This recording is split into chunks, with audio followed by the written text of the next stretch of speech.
मलाई कम्मर मर्काई मर्काई नाच्न मन लाग्यो। मलाई कम्मर मर्काई मर्काई नाच्न मन लाग्यो। माफ गर्नुहोस्।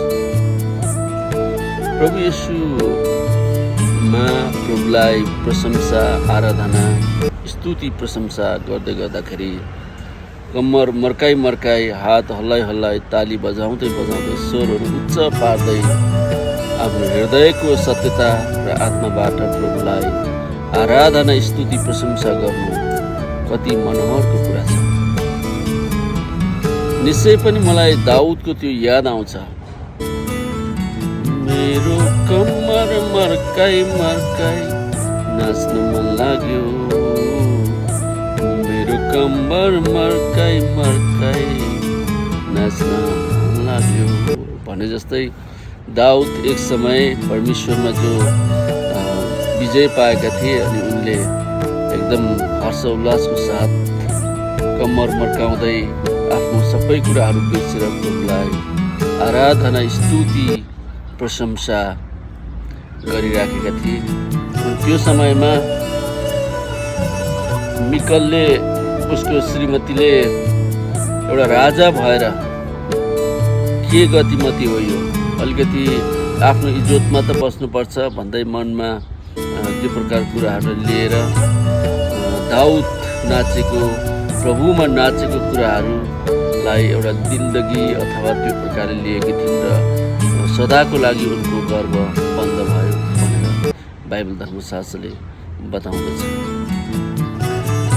र जब प्रभु येशू यो धरतीमा हुनुहुन्थ्यो उहाँ एक समय जो गधाको बछडोमा चढेर सवार भइराखेको बेलामा त्यहाँ सारा मानिसहरू दाउदको पुत्र होसन्ना भन्दै खजुरको हाँगा ओछ्याउँदै आफूले लगाएको वस्त्रहरू फुकाल्दै प्रभु आउनुहुने बाटोमा त्यो प्रकारले हर्ष बढाइको साथ प्रभुलाई प्रशंसा गरिरहेको थिए।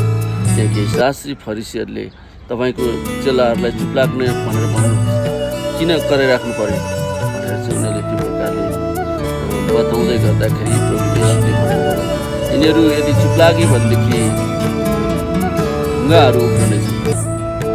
अनि आज तपाईँ र मैले गरेको स्तुति प्रशंसा आराधना चाहिँ परमेश्वरको राजाहरूको राजा प्रभुहरूका प्रभुको वासस्थान हो भनेर भजन सङ्ग्रह पुस्तक 22 को 3 मा त्यहाँ भजन लेखकले भन्नुहुन्छ।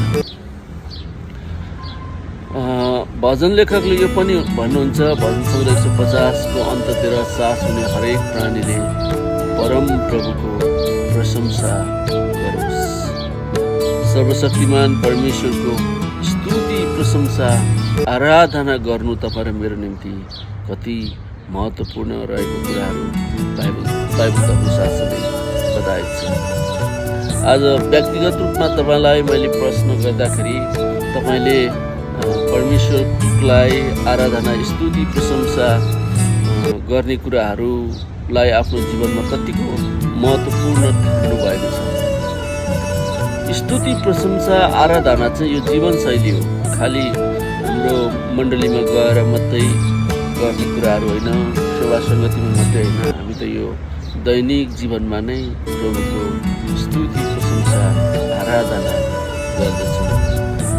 यो हामी दुःखमा पनि गर्छौँ, सुखमा पनि गर्छौँ, यो हाम्रो सहज अवस्थामा पनि गर्छौँ, असहज भएको अवस्थामा पनि हामी परमेश्वरलाई स्तुति प्रशंसा आराधना गर्न सुरु गर्छौँ।